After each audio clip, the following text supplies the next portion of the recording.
এটা সামনেটাই হ্যাঁ ওইটা বিশাল বড় অন করা আছে। এটা দোকান। হ্যাঁ হ্যাঁ এই সামনেটা তোমার সামনে।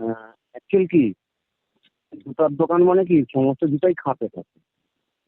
আর সেই জুতার দোকানে যখন সাপ প্রবেশ করে তখন কিন্তু বিশাল একটা চিন্তার বসায়, সেটা মালিকের হোক বা খরিদ্দারের। এরকম ঘটনা ঘটলো চন্দ্রকোনা থানার ঝাঁকড়া গ্রামে। গতকাল রাত্রি 12টা-1টায় প্রবেশ করেছে সাপ। মালিক কিন্তু ভয়ে দোকান বন্ধ করে দিয়েছে। আমি খুব সকালেই পৌঁছেছি, তখন পর্যন্ত মালিক কিন্তু দোকানে গেটে বসে আছে, কোনো রকম দোকান খুলতে পারছে না, কারণ সাপ ঢুকে বসে আছে। কোন প্যাকেটে সাপ ঢুকে বসে আছে কি তো বুঝতেই পারা যাচ্ছে না। আমি যখন গেছি তখন আস্তে আস্তে আস্তে আস্তে সাপের পুরো অনুসরণ দেখে বুঝতে পারলাম যে এইটাতেই আছে। সেই র্যাকটা সার্চ করতেই সাপটি পেলাম।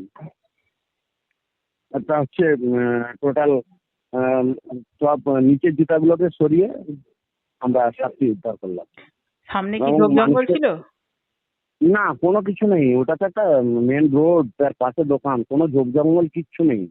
অ্যাকচুয়াল কি জুতার দোকান তো অনেক জুতা থাকে, অ্যাকচুয়াল নিচেও অনেক ঢালা থাকে, একটু অঞ্জলের মতো থাকে, সেখানে গোবর সাপ প্রবেশ করতেই পারে। আমার নাম Malay Ghosh, wild life rescuer.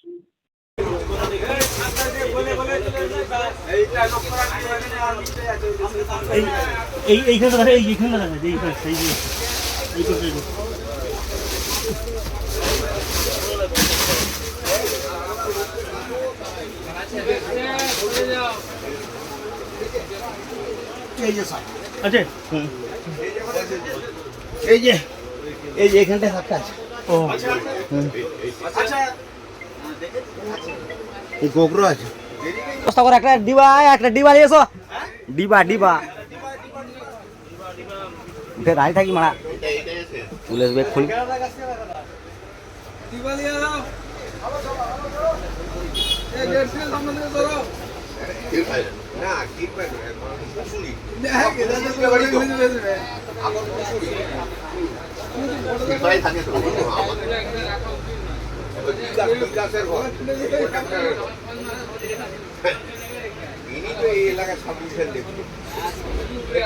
এই গোবর চাকরির বড় সেই গামলা চাপা দিয়ে দিলে তো যারা কিছুতেই বাচ্চা নেবে, ওকে বলছে রুটি ভরে যাবে, বড় হচ্ছে, আমি দেখে তুমি কোলে দিয়ে দেবো সাপকে, বলে সে সাপকে গামলা চাপা দিয়ে রেখে দিয়েছিল।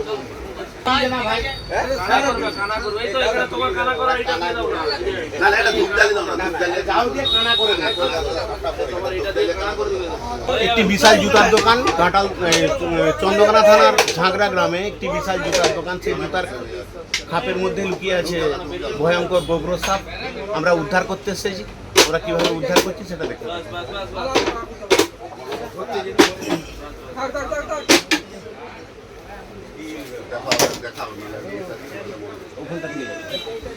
ঘন্টা থেকে যাবো না, ওখানটার উপর থেকেই কর্নার।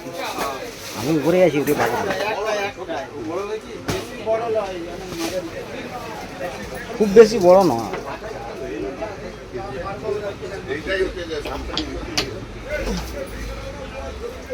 না না ফিরি লয় ডিবাটা খানা করবার জন্য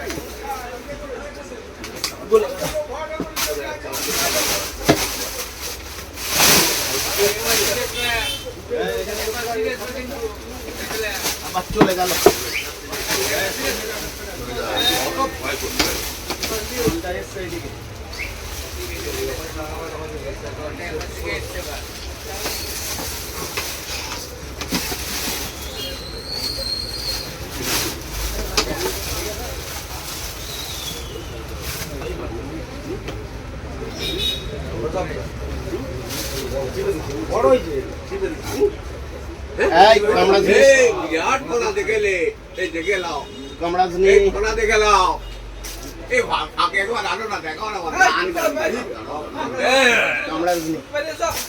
কিছু হবে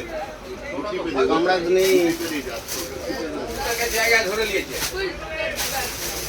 জায়গায় ধরে নিয়েছে।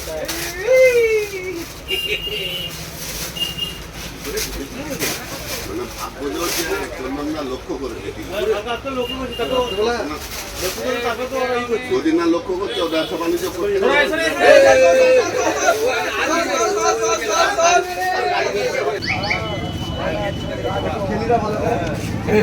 আমি সংহিতা শিরোমণি।